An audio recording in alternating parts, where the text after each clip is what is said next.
और संविधान की दुहाई देने वाले लोगों ने आज से 50 वर्ष पहले आपातकाल लगाकर संविधान की धज्जियां उड़ाई थी। आज वो लोग संविधान की प्रतियां लेकर पार्लियामेंट में हैं। स्वतंत्रता के बाद पहली बार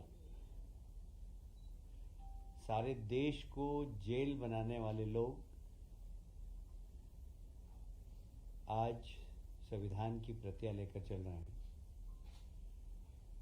आज की कैबिनेट की बैठक के पहले माननीय मुख्यमंत्री जी ने इसी बात का स्मरण कराते हुए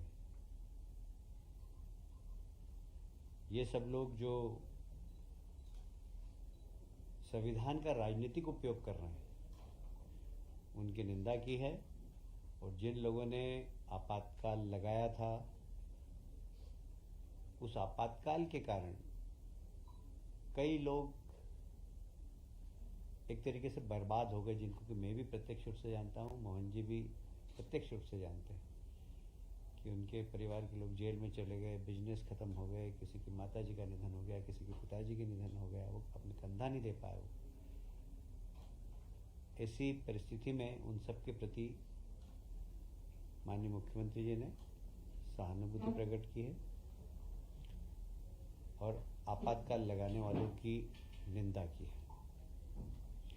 दूसरा, आज लोकसभा अध्यक्ष के लिए ओम बिरला जी को एक बार फिर से पार्टी ने फॉर्म भरवाया है। मंत्रिमंडल ने उन्हें बधाई दी है और शुभकामनाएं दी हैं।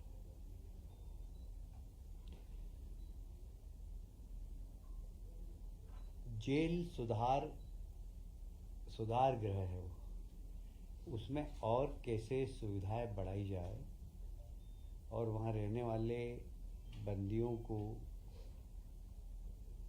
रोजगार से जोड़ा जाए, स्किल डेवलपमेंट किया जाए, इस दिशा में सरकार अतिशीघ्र विधानसभा में एक बिल लाएगी।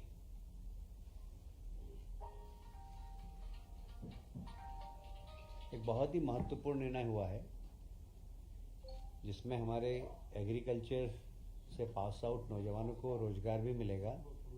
जो प्रधानमंत्री जी का सपना है सॉइल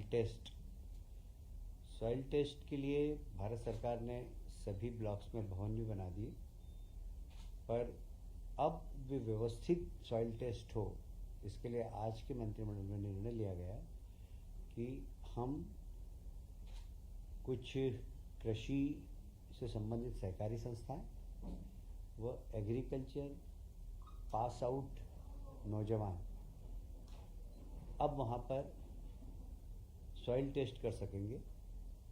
सरकार उनके खर्चे जिससे आत्मनिर्भर बन सके, लगभग 45 टेस्ट हर ब्लॉक में कराएगी और उसका पेमेंट करेंगे। और बाकी वो अपनी क्षमता से किसानों को समझाकर जितना ज़्यादा सॉइल टेस्ट करा सके, उससे उनको आर्थिक लाभ भी मिलेगा और किसानों को अपनी सॉइल की टेस्ट रिपोर्ट भी सही मिलेगी। ये बहुत ही अच्छा निर्णय हुआ है किसानों के हित में। पूरे ब्लॉक में, सारी 313 ब्लॉक में ये प्रयोगशालाएं काम करेंगी।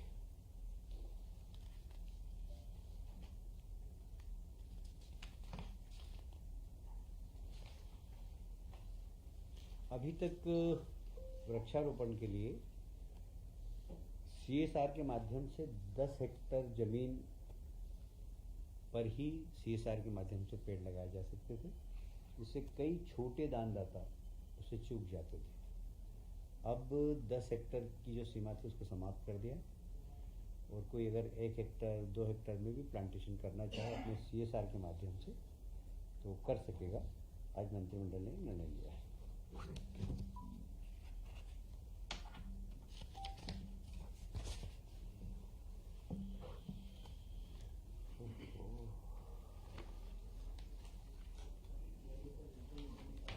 एक और महत्वपूर्ण निर्णय है कि मध्य प्रदेश में जितने भी सैनिक स्कूल हैं, तो मध्य प्रदेश सरकार उन्हें स्कॉलरशिप प्रदान करती है।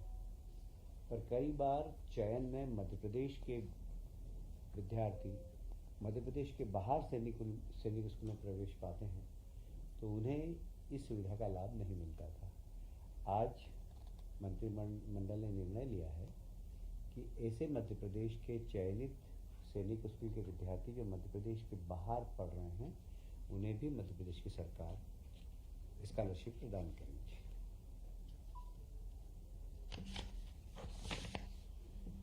एक भारतीय खेल प्राधिकरण भोपाल की 100 एकड़ ज़मीन पहले से ही थी, उनको 1 एकड़ ज़मीन की और आवश्यकता थी, वो भी आज वापस नाम मात्र शुल्क 1 रुपये भूभाटक पर देने का निर्णय हुआ है। 1 एकड़ 100 एकड़ तो पहले से दे चुके हैं। अभी तक रेल की जितनी परियोजनाएं मध्य प्रदेश में बनती थी उसकी मॉनिटरिंग का काम, उनके साथ सहभागिता का काम परिवहन विभाग देखता है। आज एक महत्वपूर्ण निर्णय लिया है, ये जवाबदारी अब लोक निर्माण विभाग की होगी। रेल परियोजनाएं जितनी भी मध्य प्रदेश में आएगी उनके समन्वय का काम अब लोक निर्माण विभाग करेगा।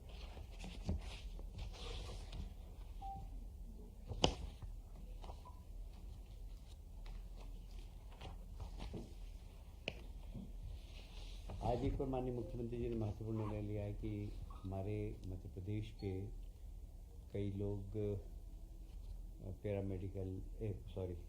पैरामिलिट्री के लोग मिलिट्री में, पुलिस में काम करते करते शहीद हो जाते हैं। साधारणतः परंपरा ये रही है कि जो भी सरकार की ओर से आर्थिक सहायता मिलती है वह उस मृतक की पत्नी को मिलती है। पर आज माननीय मुख्यमंत्री जी ने ये निर्णय लिया मंत्रिमंडल के सामने कि क्यों ना हम उनके माँ बाप को भी 50% दें। साधारणतः व्यवहारिक रूप से ये होता है कि जो सेना में काम करने वाले, सर्विस करने वाले नौजवान काफ़ी यंग स्थिति में ही उनकी डेथ हो जाती है, तो माँ बाप का भी एक ही लड़का होता है, जितनी राशि आती है वो उसकी पत्नी को मिलती है, माँ बाप वंचित रह जाते थे। तो ये व्यवहारिक रूप से हमने देखा है, मतलब मैंने देखा इंदौर में 2 परिवार ऐसे थे कि पत्नी पैसे लेके और चली गई, बेचारे माँ बाप उनके पेरेंट्स को भी गई। एक बहुत छोटा सा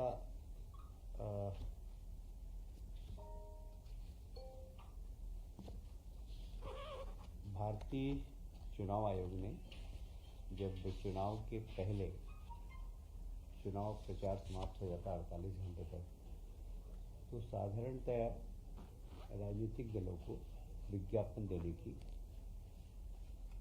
प्रिंट मीडिया में विज्ञापन देने की छूट थी। पर राज्य निर्वाचन आयोग ने इस पर प्रतिबंध लगा रखा था कि नगर पालिका, नगर निगम, लोकल बॉडीज़ के चुनाव हो, तो जैसे ही चुनाव प्रचार थम जाता था तो प्रिंट मीडिया के विज्ञापन नहीं मिलते थे। हमने भी भारत शासन के निर्वाचन आयोग के नियम के अनुसार इसमें संशोधन किया है। अब राज्य निर्वाचन आयोग भी प्रिंट मीडिया को लोकल बॉडीज के चुनाव में विज्ञापन देने की छूट प्रदान करेगा।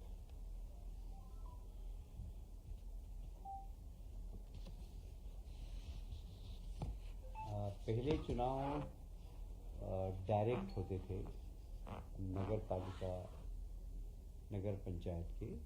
पिछली बार निर्णय लिया गया था कि पार्षद के चुनाव तो डायरेक्ट हो, किंतु नगर पालिका और नगर पंचायत के अध्यक्ष के इनडायरेक्ट हो। इसलिए गजट नोटिफिकेशन पहले अध्यक्ष का भी होता था, क्योंकि अध्यक्ष पहले जनता द्वारा निर्वाचित होता था। अब चूंकि अध्यक्ष पार्षद होता है तो पार्षद का गजट नोटिफिकेशन हो जाता है, इसलिए अध्यक्ष की करने की आवश्यकता नहीं। तो किसी एक केस में पिटीशन लगाया गया था, तो हाई कोर्ट ने कहा कि भाई इसमें स्पष्ट कर, सरकार ने आज स्पष्ट कर दिया है कि सिर्फ पार्षद का ही नोटिफिकेशन होगा, क्योंकि पार्षद के रूप में अध्यक्ष का गजट नोटिफिकेशन हो जाता है, इसलिए अध्यक्ष का गजट नोटिफिकेशन नहीं होगा।